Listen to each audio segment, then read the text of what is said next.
Well, hello and good afternoon. And I'm back here with Susan Vincent. Uh, Susan is just an amazing person. She's worked in the field of early literacy for over 30 years. Classroom teacher, reading specialist, literacy coach, reading recovery teacher, leader. She's trained in multiple things, including Arthur Arden Gillingham, and she's a co-author of a book called Intentional from the Start. She is also the author of a blog that caught my attention, and that blog said The Science of Reading Recovery. And that got me to contacting her again and saying, oh gosh, this is turning into a hot topic again. We need to start discussing this whole science of reading thing. And I'll let Susan tell you about what she's kind of discovered. And she's got four things to do. And part of what she's discovered, and this is fascinating, Marie Clay was advocating for a lot of the same things the new version of SOR is advocating. Difference being, this was like decades ago. Marie has always been way ahead of her time. So Susan's going to fill us in on that, but I don't want to steal any more of her thunder. I want to turn things over to Susan. And Susan, it's now all you. Thanks, Dr. Sam, and thank you so much for being such an advocate for children and for good literacy instruction. I always love talking to you, so thank you for inviting me today.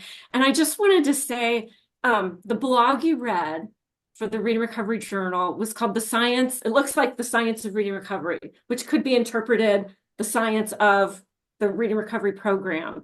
But it was kind of a play on words because I was intending it as the science of reading recovery, because I don't know if you know this, but in reading recovery, the word recovery refers to returning to the correct path, like a navigational term.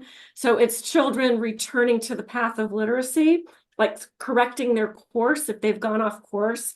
So I've been, I keep my ears open and I'm listening all the time in the field.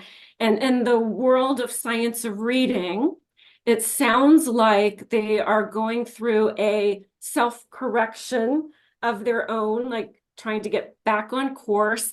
And so it's their own recovery. So I called it the science of reading recovery because I feel like the field is starting to pull back a little bit from some extremes that were happening. So that's kind of the background of that blog. And let me share my screen. Hey, here comes the screen share. There we go. Are we good? I'm seeing, there we go. You're on your first slide. All right. Oh, So, yeah. so I keep myself in spaces where I hear multiple points of view because I would encourage everybody to do that. So I'm in spaces like Spell Talk, which is a listserv where science of reading, like big names in science of reading, discuss different topics. I go to conferences where major voices in science of reading present because I like, and I'm trained myself in Orton Gillingham and other science of reading programs. So I keep myself kind of in both worlds so I know what's going on. But lately, I've been hearing major voices talk about ways that they feel like the implementation of the science of reading might need to be adjusted. And the more I was hearing this talk, and I'll call it chatter, just people talking about it with each other and presenting ideas, the more it sounded like what I read in Marie Clay's work, like you said, Sam, decades ago. So I've just been recently revisiting some of Marie Clay's books that I have on the shelf, and I was amazed to find how much of her writing really speaks to the issues that we're working on today. So that's kind of what we're going to talk about. Oh, look, I can't get it to it. There we go. That's me. Um, I know Sam will keep this PowerPoint in case we run out of time or something. If anybody wants to go back and look at some of the stuff, you're welcome to. And this is kind of a confusing graphic, but I want to start here because one of the things about science of reading that has bothered me is they are against the program called Reading Recovery. And I was in the program of Reading Recovery for 20 years, and I know that it worked really well. One of the criticisms is that, well, it might catch kids up, in the short term, but they don't retain their gains. And I'm just showing this graphic it was from years ago, because this is when I was a teacher leader in the Cincinnati area, the southwestern Ohio area of Ohio. And we did longitudinal data. And we didn't follow, I've had a lot of different districts, but this was my home district. And in my home district, we followed our reading recovery students through sixth grade, because our elementary schools went through sixth grade. And so we followed their progress on the Ohio State tests in third grade, fourth grade, fifth grade, and sixth grade. And we had 6 elementary, so it was a significant number of students. And the way this graph works is in 2010, these were the third grade students who had had reading recovery in first grade, and how many of them passed their Ohio Achievement Assessment test. And here it was almost 80%. And these were the students who were in the lowest 20th percentile coming into first grade. And so now these students who were in third grade the next year, now they're in fourth grade. And even more of them passed. And then here are the next cohort of third graders. And I won't go through the whole thing, but you can just see they did really, really well. And these were all kids, any of our kids who went through reading recovery, whether we considered them, graduated or not. By third, fourth, fifth, and sixth grade, they were really achieving well. Yeah, and I'm going to put my 2 cents worth in here. I know that there was a rather famous piece of someone claiming, "Oh, it doesn't stick." You do get what I'm finding out there in the research world. Everybody's willing to concede that the year that it happens, recovery has significant impact, but hardly see anybody trying to say that's not so. But what they're saying is, oh, after years, the impact diminishes. And Billy Mosso, and I'll put a link to the uh, uh, interview I did with him, in several things pointed out that the particular study that claimed that failed to take into account the district where the kids were going back to. When they go back to a district like yours, where there's a working program, then the learning sticks. And when they go back to a district where there is not a working program, then, of course, it's how can you, they go with the cohort that they're in, but and folks were using that as saying, oh no, it doesn't stick. Well, big thing. Uh, and you can read the blog that I did around that, and Billy Molasso's very detailed analysis of all that. The bottom line is that if we're sending them back into a district with a working main program, it sticks. And you're just giving us a wonderful view of that here. So Yeah, I had to get that off my chest. I'm glad you did. And reading recovery, remember, it's only 20 weeks long in first grade. So, of course, after, going through second grade, third grade, fourth grade, fifth grade, if you don't have really good instruction, you're going to fall behind. So, tier 1 instruction is really critical. We can agree on that. Okay, so this is just kind of a heads up of what we're going to talk about. And these are the categories of areas where I've been hearing the most. I'm going to call it chatter. The most talk about ways that perhaps the implementation that many schools are doing with their science of reading programs might need a reset. And so we're going to talk about phonemic awareness, speech to print approaches, which is learning through writing, word solving behaviors, like what do we want children to do to pull the words off the page, and then the idea of how much direct instruction do they need versus how much time do they need to actually be in books and writing with whole text. So I'm just going to go through each one of these. So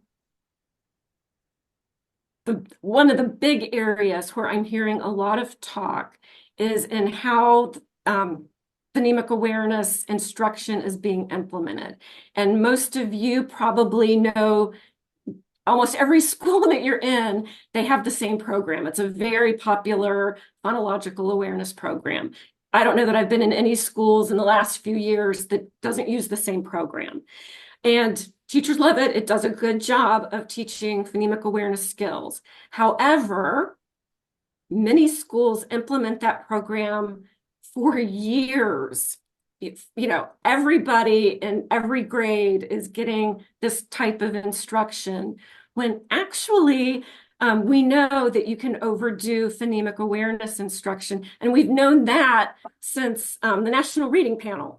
They told us how much phonemic awareness instruction is effective, and it boiled down to something like 15 minutes a day for half a year of kindergarten, and most kids will have enough. Now, I would continue teaching phonemic awareness skills through first grade, but I'm just saying we're doing way too much. And the problem with that is, and I've also heard, well, it doesn't hurt anybody. It's going to help kids that don't have those skills, but it won't hurt anybody. But it does. And the reason it does is because of opportunity costs. When you're spending, it might be a 20-minute lesson, but getting ready for the lesson and blah, blah, blah, you're spending a good chunk of time doing something that maybe most kids don't need. And that means you're not doing something else. You're not giving them other kinds of literacy instruction or other kinds of independent work or other kinds of experiences that they need to become literate. Okay, So and I've heard a number of really well-versed people saying that basically instructional time is a zero-sum game, which means there's only so much of it. And if you're using it for one thing, it's not available for others. And I absolutely agree with you. And I just wanted to throw in that phrase, zero-sum game. It really is a zero-sum game. And you're stealing instructional time when you're doing unnecessary instruction. yes, that's a quote right there. You are. So the whole time thing is an issue. And then the other issue, and this bleeds into time, is some programs teach every skill that there is with phonemic awareness, all kinds of fancy substituting and manipulating and all that.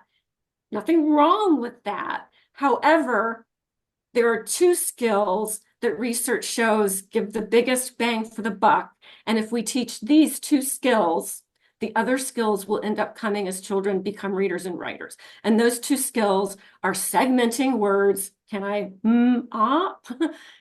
and blending sounds together. So if I hear the sounds, can I put them together and know that it's mom?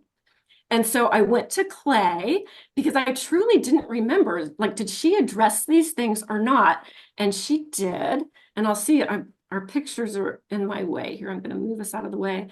But in her writing, and I went back to my old books because I'm old. And so this writing is from around 2000. But I didn't go back to my earlier books. She may have been saying the same thing back in the 90s, I don't know. But writing is from 2000. And she says, what seems to matter are activities where phonemes are blended and segmented in speech, then connected explicitly and systematically to graphemes in print. And that's the other place where the buzz is right now, is that we've known this research for a long time too, that when you layer on print onto your phonemic awareness instruction, it actually becomes more powerful. So for instance, and I'll show you some examples in a minute, if you have kids do their segmenting, and you know that they can hear those sounds, if you then layer print on right then and show them the the connects to an M, and the connects to an O, that makes it more powerful, and they achieve their phonemic awareness goals more quickly and more firmly. Clay says no letters are used in the earliest stages of phonemic awareness. The child needs to use his ears. And then in the intermediate stage, the focus involves not only hearing the sounds, but representing them with letters. So, wow, all the way back then, reading recovery has been criticized for not doing some of these basic skills the way we need to. But yeah, I knew we did. And now here, I found it right in Clay's own writing. So the Right. way that And pointing out that that was way back when. We're talking, she was saying the very same things that they're saying now, back in 2000 and before that. and So, before that. And so just an example of phonemic awareness. This is an activity, I happened to be doing this with a small group of children. So it was not reading recovery, but it was using reading recovery approaches. And reading recovery requires sound boxes. You see the Elkonin sound boxes there, here and here, every day for every child. Everybody does sound boxes. And that's your phonemic awareness instruction right now there. hold on here, Susan. Are you now telling me that reading recovery teachers are doing this kind of phonics work every day? That's what you're like? Every day with Okay. every child. So Yes, that business of saying, oh, they don't teach phonics. Uh, uh, boy, this says they do. Thank you. this says they I do. just wanted to point it out. Yes. Okay, so we'll jump to the next one where I've been hearing chatter, and I love this one. My good friend and former colleague, Carolyn Helmers, who was the co-author of Intentional from the Start with me as a kindergarten teacher. And her big push is, wow, you get way more bang for your buck if you help children understand our code, the code of the English language, if you do it through writing. And I'm hearing that again. Dr. Sam, I know you've interviewed many people about the speech to print approach as opposed to solely teaching kids through decoding. And some programs, I'm aware of several phonics programs that really just ignore the writing component. They may do like high frequency words, learn to write those, but they're not teaching kids the code through writing. And in reading recovery, it was two sides of the same coin. Like every child every day learned decoding and encoding at the same time. So here again, I went to Clay's writing, and she said, in reading recovery, children write messages every day. It is in the writing portion of the daily lesson that children are required to pay attention to letter detail, a sequence of phonemes, a sequence of letters, and the links between messages in oral language and messages in printed language. And that was my little part that I threw in there. Conan sound boxes are used daily. So she was saying back then, I didn't even remember if she used the term phonemes. I wasn't sure if she did or not, but yeah, even back then she was saying children learn about the phonemes they hear and how to map letters onto those sounds more easily through writing. We do it both ways.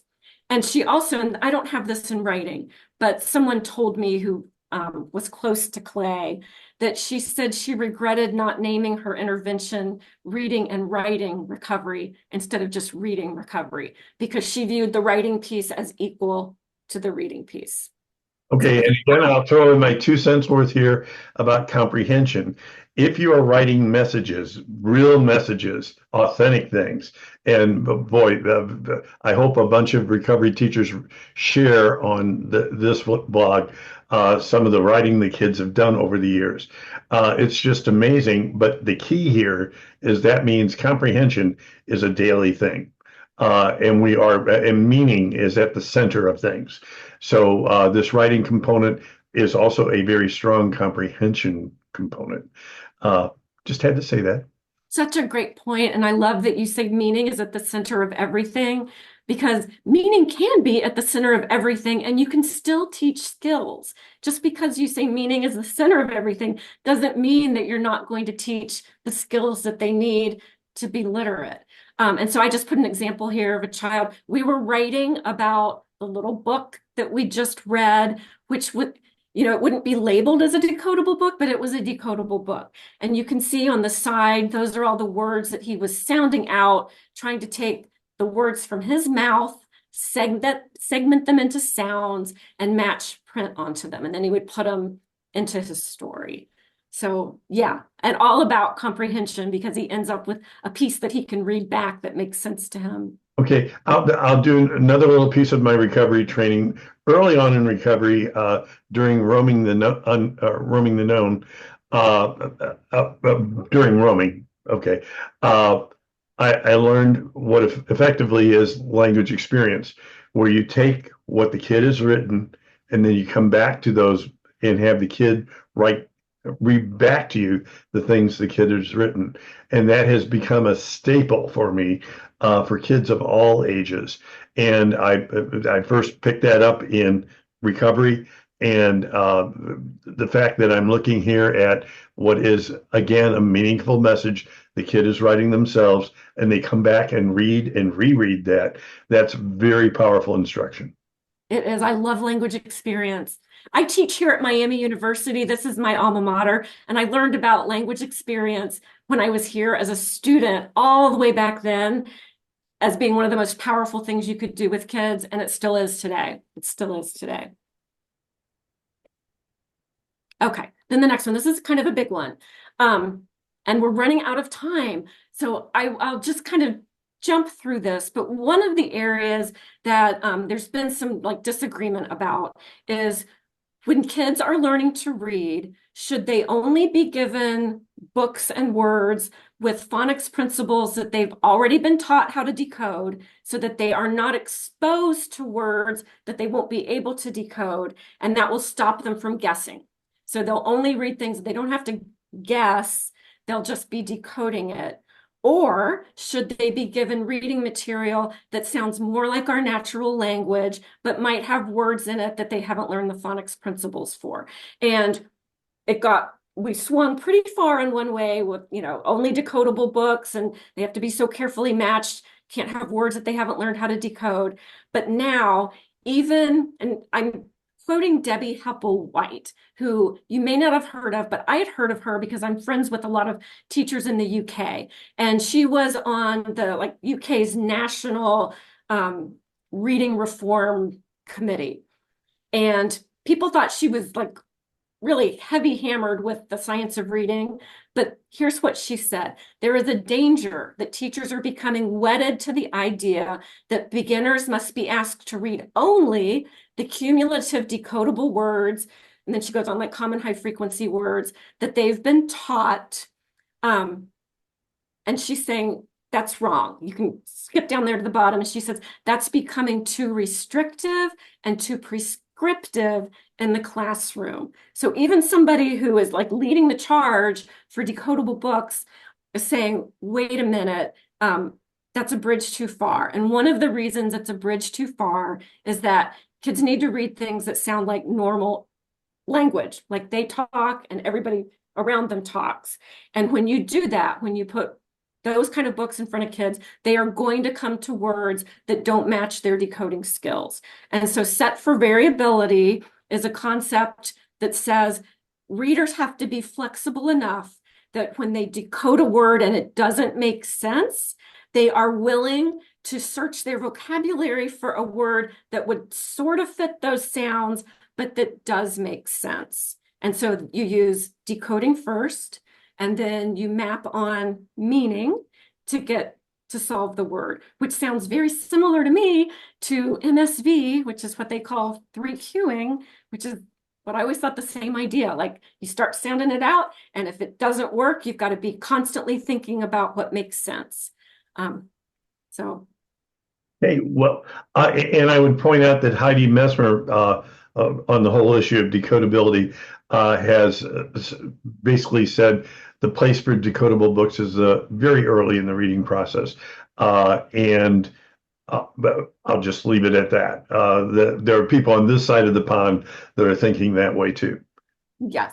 And then this is just what Clay said, which sounds very similar to what, Hepplewhite said. The child notices discrepancy in his own responses by cross-checking one kind of information. And she says, say visual, because that would be the first thing you do. That's my word there, decoding, with a different kind of information.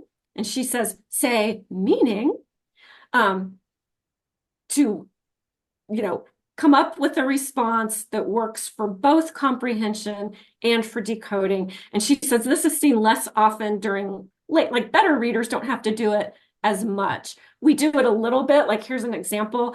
If you were reading this and you were a child, you might say, I like to play the bass guitar, and that's good decoding. That's correct decoding, but it doesn't make sense. So if I have in my brain the vocabulary word bass, because I know about bass guitars, then I could fix up my pronunciation, and I could make it all work together. So that's just a quick example of what that might look like.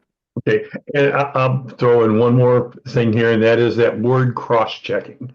Yes, I think that that has been absolutely, completely, totally ignored by the critics of the MSV system, and almost to the point of pretending that doesn't happen. And cross-checking is a very, very, very, very different animal than just relying completely on meaning. And so I wish we could get that idea of cross-checking into everyone's head to understand these. I think it would improve understanding of these different issues. Okay, all you. agreed. And then I hope this is my last point. The idea of readers become readers and writers become writers through two different types of experiences. And one is through explicit direct instruction. Of course, kids don't just naturally become readers, they have to have instruction. But once you give them enough skills, and I know, Sam, you're familiar with Seidenberg calling it, what's he call it? Do I have it on here? Escape velocity. Escape philosophy, Right, escape velocity. right. I had it right there on the screen. Once you have enough skill and you can start reading, you learn, I will say even you learn more through implicit learning, which is learning on your own. You notice things, you start making connections, you notice patterns, you notice how words work and how language works. And the more reading you do, the more chance you get to learn implicitly. And the same, I would say the same of writing as well. And he said, explicit instruction is there to scaffold statistical or implicit learning. So you're giving them explicit instruction so that they're able to learn implicitly, but only as much as needed and not one bit more. Why?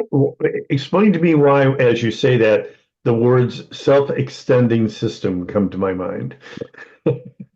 Because Clay, back in the day, wrote about building the foundations for a self-extending system. Teachers aim to produce independent readers so that reading and writing improve whenever children read and write. Like they're fueling their own power. Some things become routine and the brain takes over. So for instance, if you're learning a particular phonics skill, maybe short vowels, CVC words, and now that becomes pretty much routine and automatic, you can do that without much thinking, then the reader is now free to attend to newer things, free to deliberately attend to other things, and can, independent of the teacher, extend his own learning. So maybe he starts to notice some long vowel words and he notices, wow, all these words that have a silent E at the end, like and same and note and write, words that I see all the time, they all work the same way. So maybe your teacher hasn't yet taught you that, but you implicitly are learning it because you're exposed to these patterns over and over again the more you read. And she called it the self-extending system.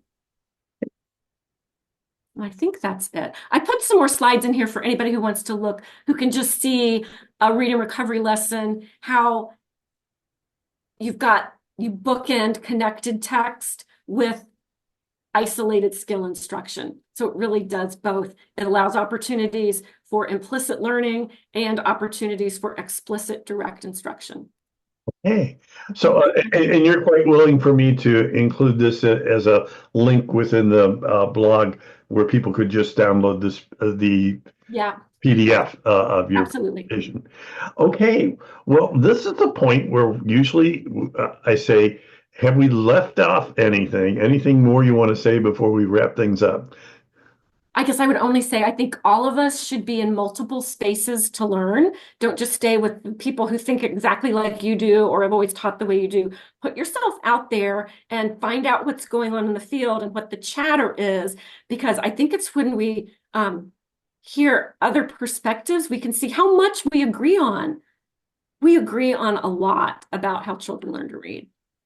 And having been a person that's whose lifelong ambition has been to find the common ground, that is music to my ears. You are preaching to the choir. Okay, so there's one last thing that always happens in a Bomarito interview. I'm ready. Yeah, okay, so big smile and the Zoom wave goodbye. And by the way, thank you so much. This has been enlightening. Thank you. Bye bye, everybody. Bye-bye.